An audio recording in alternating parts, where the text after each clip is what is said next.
happened. Nice suit. The economy added more than 227,000 new jobs, significantly more than the 175,000 that had been expected.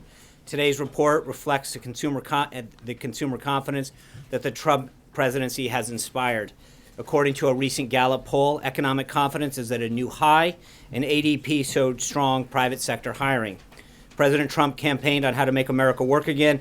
Even before he took office, the markets knew he would deliver on that promise. That we're seeing right now, and are military options still on the table in response to the administration? The president's already taken significant steps to turn our economy around, and he's looking forward to ensuring that every American who wants a job has the opportunity to find one. While the president's definitely pleased that the job growth has far surpassed expectations and that the labor force participation is rising, he also recognizes that there's a lot more work to be done.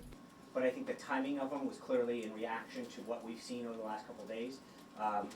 The Dodd-Frank Act is a disastrous policy that's hindering our markets, reducing the availability of credit, and crippling our economy's ability to grow and create jobs.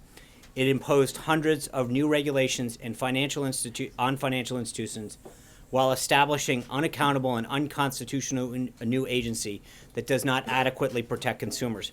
Perhaps worst of all, despite all of its overreaching, Dodd-Frank did not address the causes of the financial crisis, something we all know must be done. It did not solve the too big to fail, and we must determine conclusively that the failure of a large bank will never again leave taxpayers on the hook. I think there's going to be a lot of both trade and national security.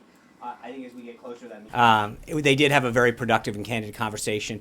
We have a tremendous amount of respect for the people of Australia, for Prime Minister Trumbull, and it was a follow-up on the call, but we're going to continue to work through this.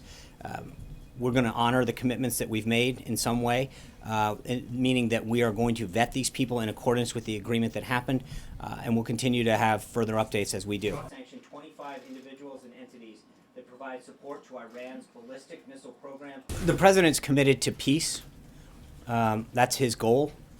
And I think when the president and Prime Minister Netanyahu meet here on the 15th, that will obviously be the topic on that. At the end of the day, the goal is peace. And I think that's what you have to keep in mind. I think that is going to be a subject that they discuss when they meet on the 15th, and that's as far as I want to go on that.